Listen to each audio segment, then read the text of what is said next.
This is my recording submission for the mock interview assignment for LA&S 490. Okay, we're gonna begin.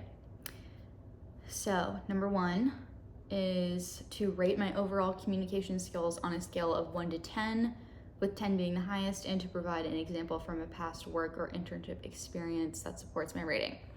So I would rate my overall communication skills as a 9. I think that I have room for improvement, specifically in face-to-face professional corporate communication.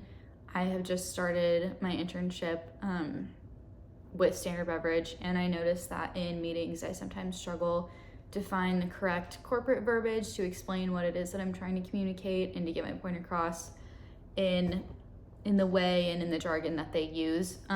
Otherwise, I feel like I'm very articulate. In the past, I've had really high scores in English and reading testing, specifically in literacy and writing.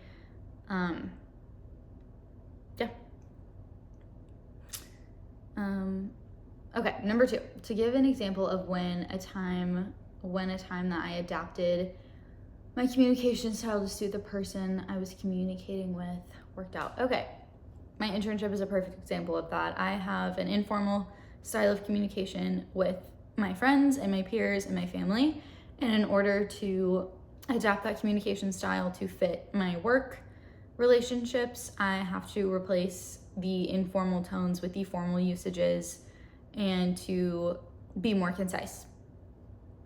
Okay, number 3 is to give a situation where there was a lack of clear communication from a team leader or project participant, and how to handle that. Yeah, so that happened not that long ago with something at my internship. My boss gave me a description. She asked me to write an email, and in the description that she gave me for that email, it wasn't clear whether the recipient was to be the managing group or to go to a singular manager, because there were both like first person and third person singular and plural pronouns used in the description. So I had to contact her and just make sure that I knew if I was sending it to the entire committee or just the chairman.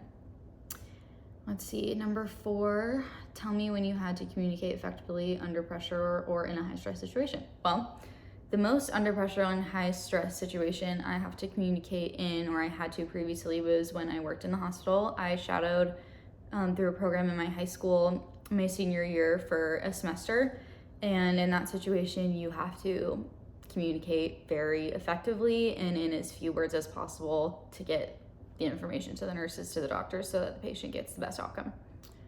Let's see, number 5, tell me about a time when you had to communicate with a team to complete a group project.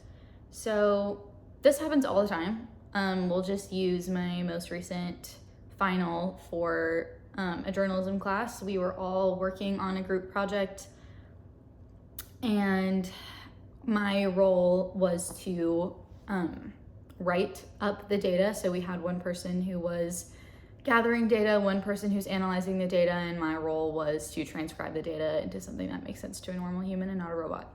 So I had to ensure that everyone was on the same page by making sure we were all working off of the same sources. We had to weed out some sources that were initially brought in due to lack of credibility. They weren't really viable or reliable sources. And then I had to ensure that what I wrote made sense to people outside of my project. So I had to make sure that I tested it on people who had no knowledge of the situation. Okay, number 6, describe a time when you resolved a misunderstanding or conflict within a team, and what approach did you take? So a misunderstanding or conflict within a team, that's kind of vague, so I'm gonna choose to use any kind of team I like. I played tennis in high school, and we had misunderstandings frequently in double situations where someone would call got. That's what, I don't know if you know anything about tennis, but got can either mean I got or you got. So there were lots of points missed due to that miscommunication. So we had to come up with a different word, different phrase that meant I got, that meant you got. So there was no miscommunication and no lost points due to just error. And the approach that I took with that was a pretty direct approach. I'm a very direct person. It's difficult for me to take an indirect approach with anything, but in that situation, it's more informal. These are my teammates and my friends. So I was able to just tell them, we need to figure this out. This is not working. Number 7, describe a time that you did not communicate effectively and how did I resolve that situation? Yeah, so a time that I did not communicate effectively, this happens sometimes with my like arrivals. I will tell people like I'm on the way, or I'll be there in 5, and that's just not the reality. Maybe I'm about to leave, or I'm 5 minutes away from leaving. Anyway, that can cause conflict, especially if you're dealing with somebody who is really big on time management, and specifically with work, you can't be late. So how I resolved that situation was to make sure that they knew exactly where I was, so I location shared. And that means like we have Life 360, so they could see my location, and if they asked how far away I was, I would just tell them to check my location so they could see.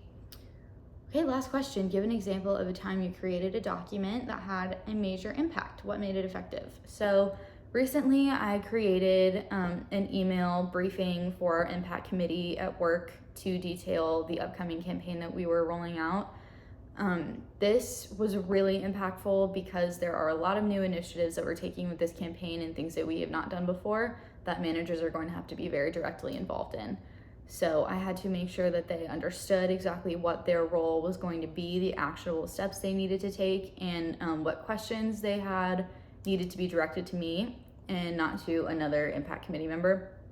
So I think what made it effective was breaking it up into chunks, keeping the information that is most relevant to one another together in the same paragraph, and then spacing it out, making it more readable and being just as clear and concise as possible.